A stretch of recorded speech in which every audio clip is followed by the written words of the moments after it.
Okay, hi guys. This is kind of a new part of the Belgrade campaign series, but today we're kind of doing a little bit of an interlude of just to see what's the state of play. So um, in uh, in we gamed out some of the combats in June of 1521, and what we did in those videos, what I did was I made up two characters just as kind of representatives. Now, in reality, there were probably many more of these skirmishes. If this was like multiplayer, I would have maybe gamed out more of these down here. So, if you're thinking about of a modern map, this would be like northern Bosnia, so the Herzegovina region, and then here we're at southern Kingdom of Hungary in the 16th century.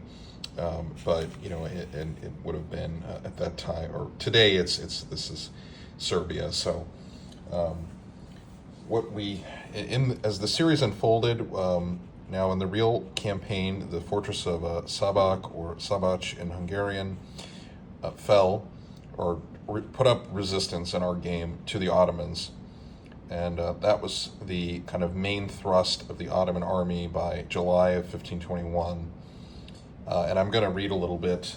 This is from this book, Empire and Power in the Reign of Suleiman.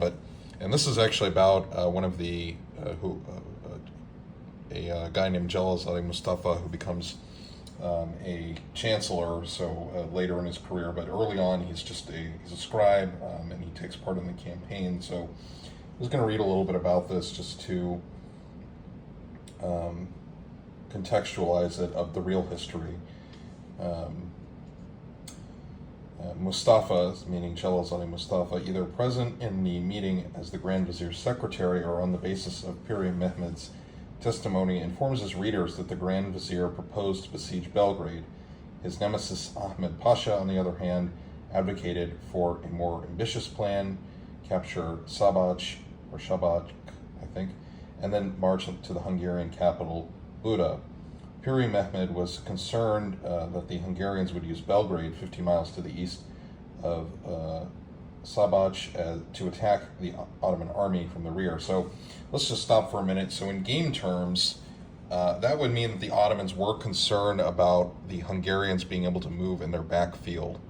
So even though we said that the Ottoman army retired from Szabac, that means that the Szabac garrison is, or Szabac, I guess, garrison is, able to move in the Ottomans' kind of backfield. So what I'm thinking of is I may game out another, like a kind of field engagement, small field engagement, because maybe the defenders of Szabac have been kind of emboldened, and maybe they're able to get some support from Srebrenica and get some support to attack the Ottoman army in a field battle. That would be a pretty big what if, but that's kind of the fun of these games. Now, since we moved into July of 1521, that means that that Piri Mehmed, the Grand Vizier, is starting to besiege Belgrade. So I'll continue reading from the book just to give more information. However, Ahmed's suggestion, perhaps due to its ambitiousness, carried the day. The council meeting of Sofia was also the first instance in which Ahmed's military skills and ambitions began to ingratiate him with the Sultan at Piri Mehmed's expense. The latter was far from surrendering to his rival, the Grand Vizier, pressured the Sultan for permission to besiege Belgrade, and was given 1,000 Janissaries. Okay, so based on this, Piri Mehmed had a pretty small force. Now, the book talks about 1,000 Janissaries, but probably meant that, so there's 1,000 Janissaries and probably like some support troops, I would assume at least. So a very small force is basically sent to Belgrade. So I think in our campaign right now, that's probably they're either en route or they've just started to besiege Belgrade. But if you're thinking about just 1,000 Janissaries against a fortress, even though Belgrade had a pretty, weak garrison during this campaign, it's still probably going to be tough going. for those Janissaries. There's also one of the footnotes here I think is worth repeating, because this also ties into the more history video I did. So unlike Mustafa, so the source that Shahin is drawing on here, unlike Mustafa, contemporary Ottoman historians state that Suleiman ordered Pirhi Mehmed to besiege Belgrade, and that's in a different chronicler's text, the Tawari Ali Osman, basically the history of the House of Osman, and also in two other texts, one other text, Lutfi Pasha's Tawari Ali Osman, which is the same title but different author, different text.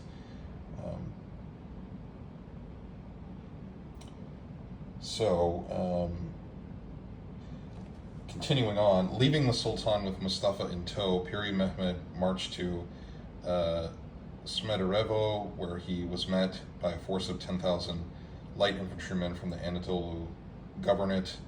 After ordering for transport of the fortress's cannons to Belgrade via the Danube, Pirhi Mehmed and his men reached Belgrade on July 9th. I think in our campaign, by now, during the siege of Sabak, even though the Ottoman army has retired, I think in our campaign, Pirhi Mehmed has at least started the siege of Belgrade. I admit I'm not being super precise with the dates, but I apologize for that. But so we have kind of an Ottoman army en route. Now, one thing that the Hungarians did not have at this time was a strong river fleet, and the other thing that they didn't have during this campaign was so in the earlier siege of Belgrade in 1456, they had John Hunyadi or János Hunyadi to kind of act as kind of a galvanizing leader to get the Hungarians together. They don't really have that this time, and the Hungarians, as was unfortunately for them often the case, pretty strapped for cash. So they don't have really a sufficient river flotilla to protect Belgrade, so the Danube and the Sava, from Ottoman artillery. But in our game, since the Hungarians held Szabadj, what we could do is, maybe Suleiman will try to move, along the river, but the Hungarians might try to force them, maybe fight asymmetrically. I don't know if you guys have suggestions about that. We could, you could leave your comments. So continuing on, now in the real siege, so Pirhi Mehmed, the Grand Vizier, arrives in July 8th, and it takes Suleiman about a month to get to by early August to get there to start the Belgrade campaign, or to start not start the siege, but to kind of really kick it off with the full Ottoman main force. But since Szabadj put up resistance, I think we might have to fight a field battle between the Hungarians, a Hungarian force, and the Ottomans, maybe somewhere around here. Probably for the Hungarians, it's not going to go super well, because in our Szabadj scenario, they had the walls to defend them. So they could protect. The arquebusiers were in a good position, and the light guns were in a good position. But in a field battle, they could get really torn up by Ottoman cavalrymen. And the other thing with the Ottoman cavalry is because they have both the Spahi, which can also fire their bows, and they have the Akinji. When the Hungarians aren't in a fortification, those kind of archers can really pin the arquebusiers and the pikemen potentially. So it could be a tough battle, but we might do a field battle, a meeting engagement. It might be kind of a doomed effort by the by the Hungarians, but they might inflict some damage on the Ottoman army. So that's another thing. And I'll have to get my notebook out and do some dates to look at, what we're doing, because the other thing with the sieges is, the clock is kind of ticking for the Ottoman army all the time. So, they can pretty much leave Istanbul, leave Constantinople in, typically June or July, and then they march all the way. They can pretty much remain in the field until about October, which is when the climate change, seasons change, and they got to turn back. So the Ottomans do have that disadvantage, and the Hungarians could run the clock out on them. Now, I'm not sure that'll happen in our campaign here, but it might. So I'll just read more from this book and give you some more kind of historical, for the real events, some real historical context.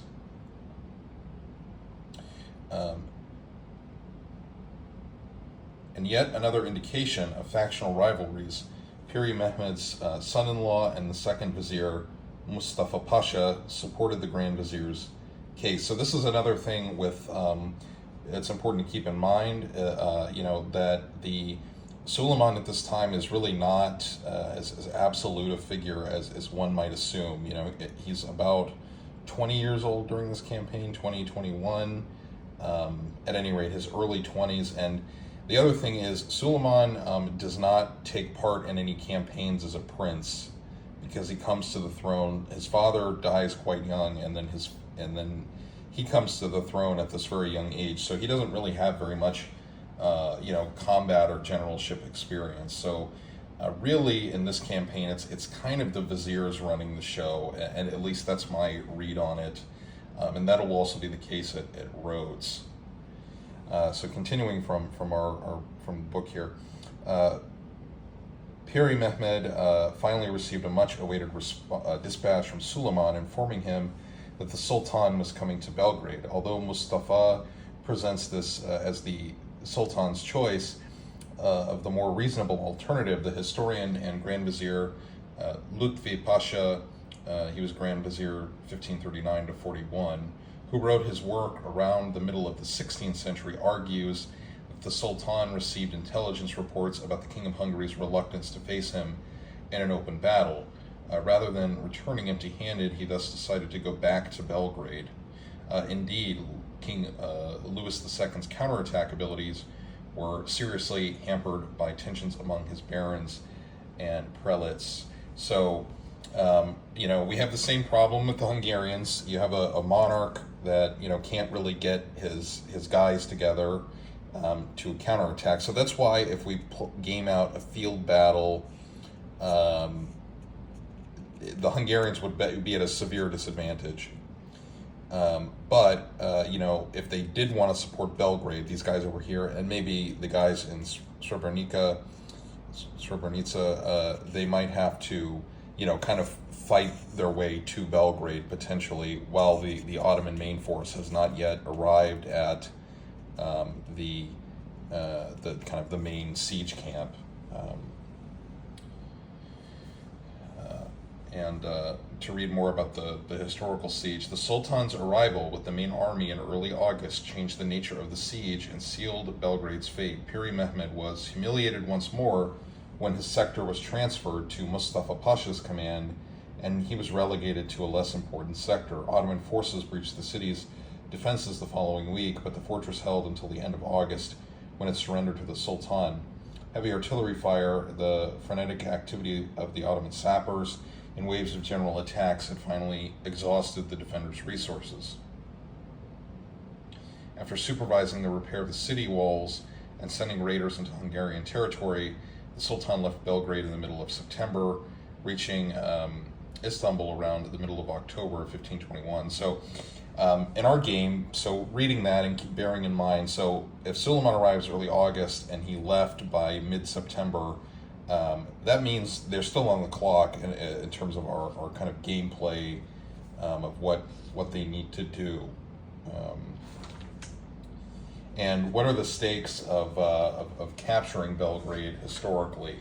So reading from a little more from the book.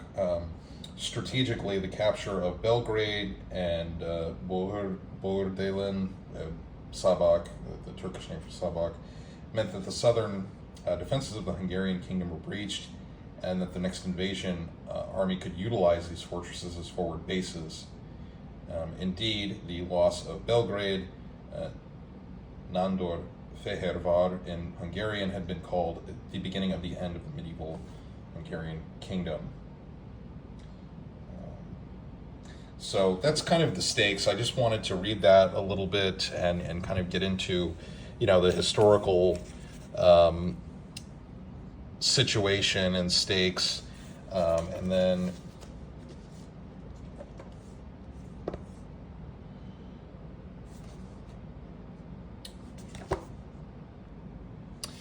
also read a little bit from Dr. Shahin's other book. This is his biography of Suleiman, because he makes some other comments about the Belgrade campaign that I think are very relevant to our game here.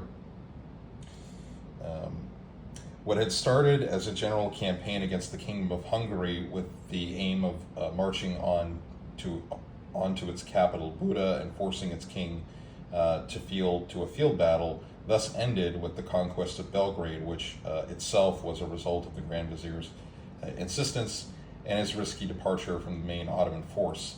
Contemporary Ottoman sources, however, are skillful enough to hide these tensions and the arbitrary nature of decision-making during the campaign. Their depictions of the campaign's outcome convey the considerable strength of Ottoman literary culture. In victory proclamations, fethname, such as the one sent to Ottoman judges to be recited publicly, and in the contemporary and near-contemporary works of history, whose numbers proliferated under Suleiman, there emerges a coherent narrative about the conduct and outcome of the campaign. Indeed, these testimonies leave the impression that Belgrade was the main target of the campaign from the beginning, and that Suleiman made all the crucial decisions by himself. They often emphasize that while Suleiman's illustrious great-grandfather, Mehmed II, had failed to take Belgrade in 1456, the great-grandson had finished the task, even bringing back to Constantinople the cannons left behind by Mehmed's retreating army. The recovery of the fortress of Sabac, built by the Ottomans in 1470 as Bordelen, and later captured by the Hungarians, pales in comparison with the capture of Belgrade in these narratives. Chroniclers underlying the strength of Belgrade's fortifications and the difficulty of capturing such a city built on a promontory surrounded on three sides by the Danube.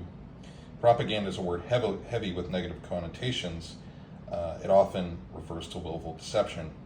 Here, beyond deception, what we see is an ability to create narratives tailored to the requirements of a specific situation. Now, that's a lot of kind of maybe a little more meta than what we're doing with the war game, but I think even when we game this out, we can see that this is a really messy territory, right? Like, we have all these kind of a checkerboard of fortresses, in this region. You've got the kind of Bosnia tends to be pretty mountainous. You've got pretty rough kind of terrain up here. You have to control the rivers, because both sides can use those.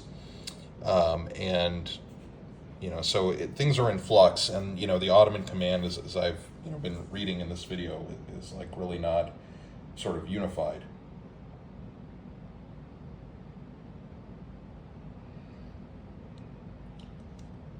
So that's kind of just what I wanted to talk about with the historical interlude. So I think our next game, for our next part of the series, I think we'll say that Piri Mehmed maybe has moved to Belgrade or is just starting the siege, perhaps. And or he is besieging it, but has not yet received the troops he needs. It's maybe kind of a stalemate.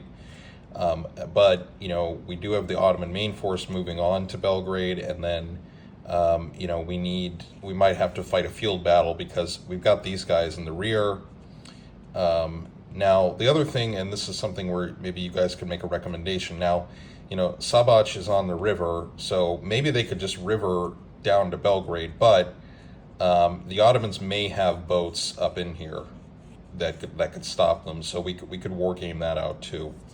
All right, I think this is a long enough one, but if you have any thoughts about what the next moves for the campaign, I didn't write it here, but I've decided, we've moved into July, so just to recap at the end, we had skirmishing during June of 1521 that did its job from the Ottomans' perspective. There was some back and forth, and we can assume that in these other areas that we didn't directly play out, it was back and forth. But basically, for the Ottomans, strategically, it was successful because it kept these Hungarian fortresses kind of bogged down, just fighting these sort of counter raid, while the main force could move up here. So.